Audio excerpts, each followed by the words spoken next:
देखिए, टेरिडोफाइट्स को vascular amphibians और बॉटनिकल स्नेक भी कहते हैं।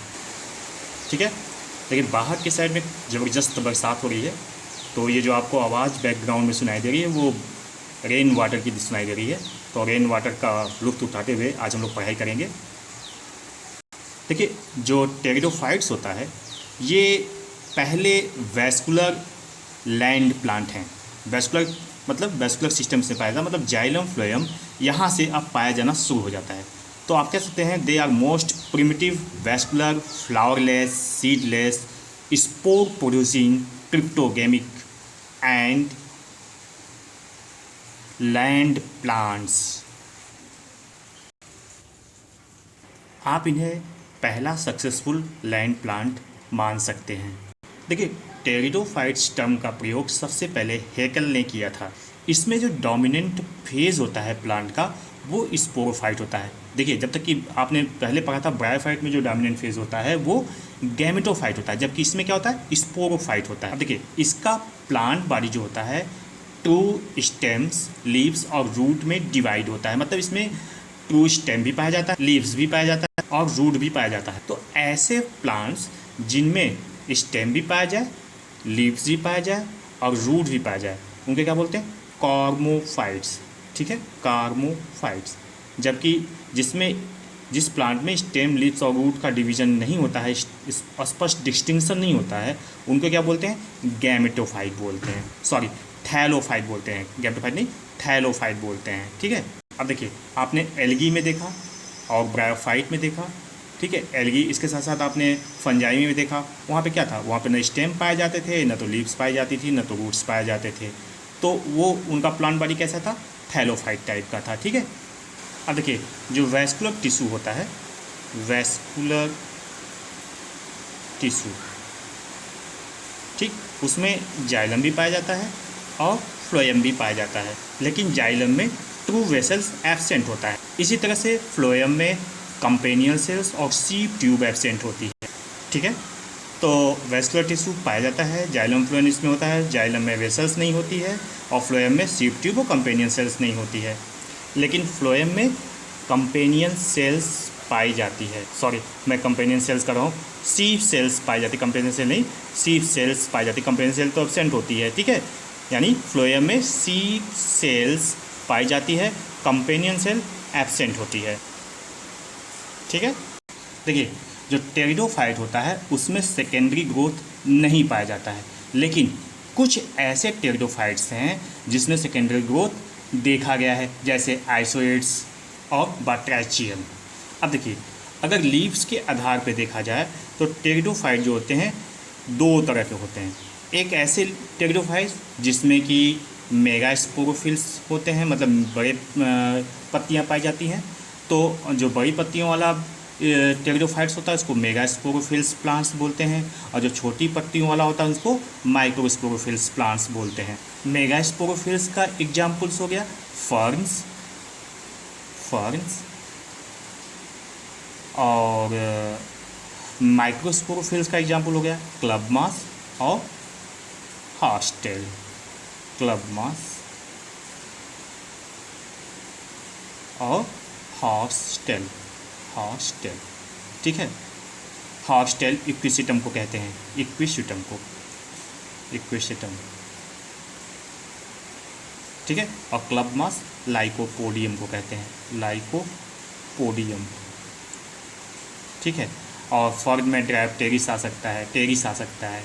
ठीक, तो अब देखिए एक चीज़ और, जो मेगास्पोरोफिल प्लांट्स मतलब बड़ी पत्तियों वाले फर्न होते हैं उसमें ब्रोकन लीव्स गैप पाई जाती है, यानी लीफ ट्रेस जो होती है वो लीफ गैप के कारण टूटी हुई होती है। ठीक है, लीफ ट्रेस आर, यहाँ पे मैं लिख दे रहा हूँ, यहीं पे लिख दे रहा हूँ। ठीक है, leaf traces broken, leaf traces are broken, क्यों, लीफ गैप के कारण, बाई लीफ गैप। अब देखिए, जो माइक्रोस्पोरोफिल वाले प्लांट्स होते हैं जैसे लाइकोपोडियम, इक्विसिटम इत्यादि, इसमें जो ये लीफ ट्रेस होता है वो ब्रोकन नहीं होता है। ठीक है, और यहाँ पे लिए single unbroken leaf trace.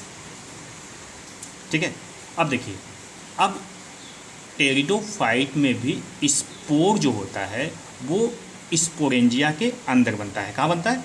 Sporangia के अंदर, ठीक।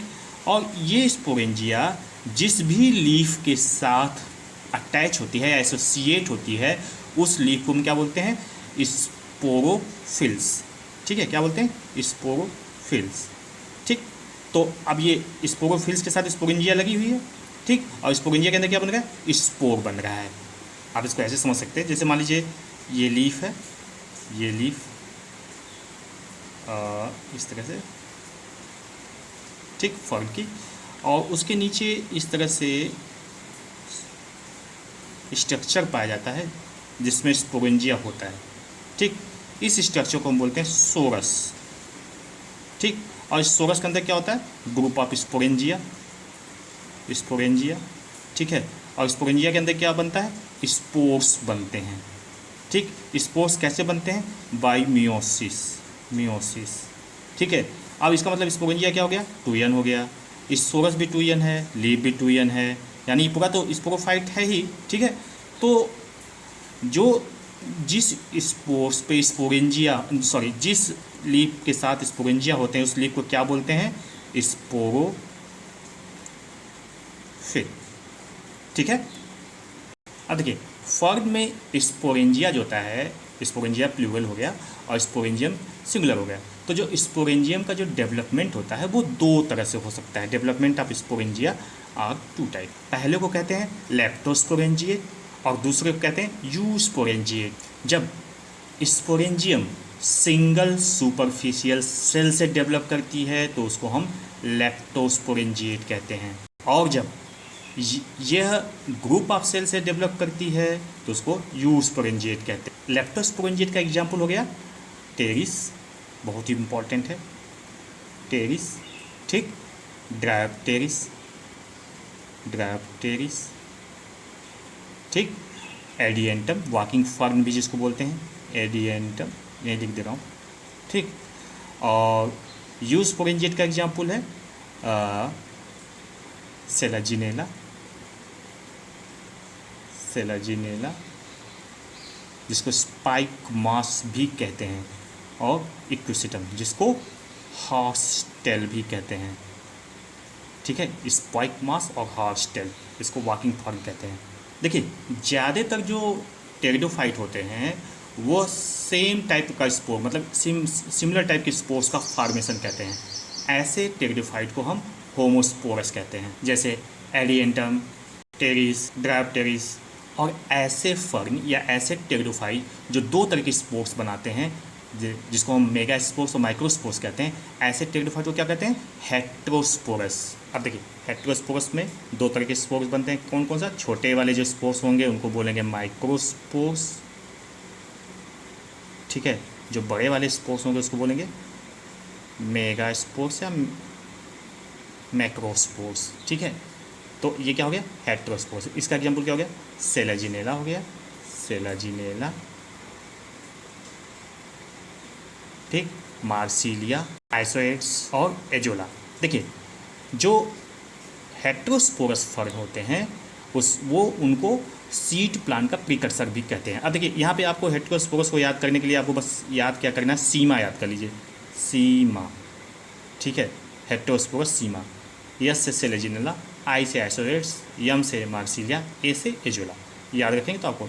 तो हाँ मैं बता रहा था कि हेट्रोस्पोरस जो होते हैं वो उनको हम सीड हैबिट प्लांट भी कहते हैं, ठीक है। Heterospory lead to seed habit in plant. अब देखिए जो स्पोर्स होते हैं वो स्पोरेंजिया से बाहर निकलते हैं और ज़मीन पे गिरते हैं। ज़मीन पे गिरने के बाद जर्मिनेट करते हैं और क्या बनाते हैं? ये non vascular haploid independent multicellular prothallus बनाते हैं, ठीक है। क्योंकि स्पोर हैप्लॉइड होते हैं, क्यों? क्योंकि ये मियोसिस से डेवलप किए गए थे। कहाँ पे? स्पोरेंजिया के अंदर। तो ये जब ज़मीन पे गिरेंगे जर्मिनेट करेंगे और प्रोथैलस बनाएंगे, ठीक है। ये स्मॉल होते हैं, फ्री लिविंग होते हैं, नॉन वैस्कुलर होते हैं, हैप्लॉइड होते हैं, ठीक। अब देखिए एकदम ठीक उसी तरह से जैसे रिक्सिया मार्केंसिया आपने देखा था ना, उस तरह से होता है, क्योंकि ये गैमेटोफिटिक होते हैं। क्योंकि हैप्लॉइड होंगे तो गैमेटोफाइट होंगे ये, ठीक है, गैमेटोफाइट होंगे, ठीक। एकदम इनका स्ट्रक्चर पान के पत्ते की तरह से होता है, इस तरह से, ठीक। और नीचे की तरफ इस तरह से राइजोइड्स पाए जाते हैं, इसमें ग्रीनी होते हैं, ग्रीन कलर के। और इसमें ही आपके male and female sex organ भी पाए जाते हैं प्रोथैलस में ही। देखिए, इस गैमेटोफाइट का डेवलपमेंट दो तरह से हो सकता है। एक होता है इंडोस्पोरिक, और दूसरा होता है एक्जोस्पोरिक। इंडोस्पोरिक जब गैमेटोफाइट स्पोर वाल के अंदर ही विकसित कर जाए, इनसाइड द स्पोर वाल, तो उसको इंडोस्पोरिक कहेंगे। एक्जोस्पोरिक जब गैमेटोफाइट स्पोर वाल के बाहर, आउटसाइड द स्पोर वाल डेवलप करे, तो उसको हम एक्जोस्पोरिक कहेंगे। सेक्स आर्गन जो होता है ये मल्टी सेलुलर और जैकेटेड होता है, मतलब जैकेट पाया जाता है इसके चारों तरफ।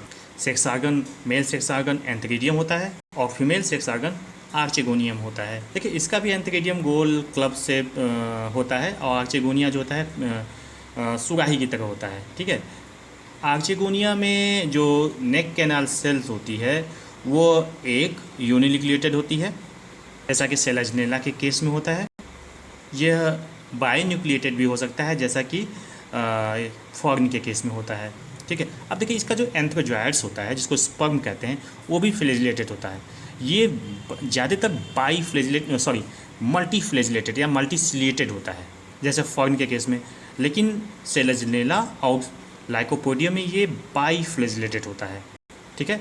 याद रखिएगा, सेलेजनेला को स्पाइक मास भी कहते हैं और लाइकोपोडियम को क्लब मास भी कहते हैं। जैसे ब्रायोफाइट में फर्टिलाइजेशन के लिए वाटर की रिक्वायरमेंट होती थी ना, ठीक उसी तरह से टेरिडोफाइट में भी पानी की आवश्यकता होती है फर्टिलाइजेशन के लिए, क्योंकि उस वाटर फिल्म में ये स्विम करते हुए आर्चेगोनिया के पास जाता है और फर्टिलाइजेशन करता है। वहाँ पे देखिए, आपको सुक्रोज और पोटेशियम आयन आर्चेगोनिया से निकलता था, पिछले वीडियो में आपने देखा है, ठीक है। यहाँ पे क्या होता है कि जो केमिकल स्टिमुलस होता है, वो जो आर्चेगोनिया से निकलता है, वो होता है मैलिक एसिड। तो मैलिक एसिड जो होता है वो क्या करता है, वो एंथ्रोजॉइड को अट्रैक्ट करता है टुवर्ड आर्चेगोनिया, ठीक। फर्टिलाइजेशन के बाद एम्ब्रियो बनता है। एम्ब्रियो के फॉर्मेशन को एम्ब्रियोजेनी कहते हैं। एम्ब्रियोजेनी दो तरह का हो सकता है। पहला टाइप होता है एक्जोस्कोपिक एम्ब्रियोजेनी। इसमें क्या होता है कि जो एम्ब्रियो का एक्सिस होता है वो आर्चेगोनिया नेक की तरफ होता है। Axis of embryo is directed toward archegonial neck, ठीक है। इसका एग्जाम्पल इक्विसिटम,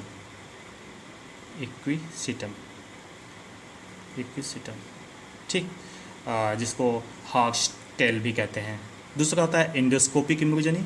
इसमें जानते हैं क्या होता है, इसमें जो एक्सिस ऑफ एम्ब्रियो जो होता है वो वेंटर की तरफ होता है, directed inward toward the venter, मतलब वेंटर की अंदर की तरफ होता है, ठीक है। देखिए, मैं लिख दे रहा हूँ पे, axis of embryo is directed inward. उसमें क्या था, टुवर्ड द नेक था, इसमें इनवर्ड टुवर्ड वेंटर, ठीक है। इसका एग्जाम्पल हो गया सेलेजनेला, जिसको स्पाइक मास भी कहते हैं। उसका एग्जाम्पल क्या था, इक्विसिटम, जिसको हॉक्स टेल भी कहते थे, ठीक। अब देखिए, जो एम्ब्रियो का डेवलपमेंट होता है दो तरह से हो सकता है, होलोब्लास्टिक टाइप का भी हो सकता है, मीगोब्लास्टिक टाइप का भी हो सकता है। देखिए, होलोब्लास्टिक का मतलब होता है जब पूरा जाइगोट एम्ब्रियो के डेवलपमेंट में इन्वॉल्व होता है, तो उसको हम होलोब्लास्टिक कहते हैं। जैसे फर, ठीक, फर हो गया। अब जो केवल पार्ट जो होता है जाइगोट का इन्वॉल्व हो, when part of zygote is involve in embryonic development,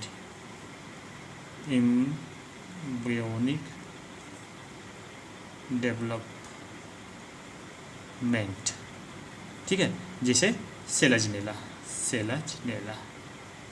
ठीक है। सेलेजनेला हेटेरोस्पोरी भी होता है, ठीक, और इसीलिए इसको precursor of the land plant भी बोलते हैं। सॉरी, लैंड प्लांट नहीं, सीड हैबिट का प्रिकर्सर। इसकी लाइफ ऑफ साइकिल जो होता है हेट्रोमॉर्फिक होती है, क्योंकि इसमें स्पोरोफाइट गैमेटोफाइट एकदम क्लियर अलग अलग होते हैं, ठीक है। हेट्रोमॉर्फिक मतलब दो तरह की मॉर्फोलॉजी होती है इसमें। गैमेटोफाइट का प्लांट एकदम अलग दिखता है और स्पोरोफाइट का एकदम अलग दिखता है। हेट्रोमॉर्फिक या हेट्रोलॉगस। देखिए, जो टेरिडोफाइट होता है उनको 4 ग्रुप में बांटा गया है।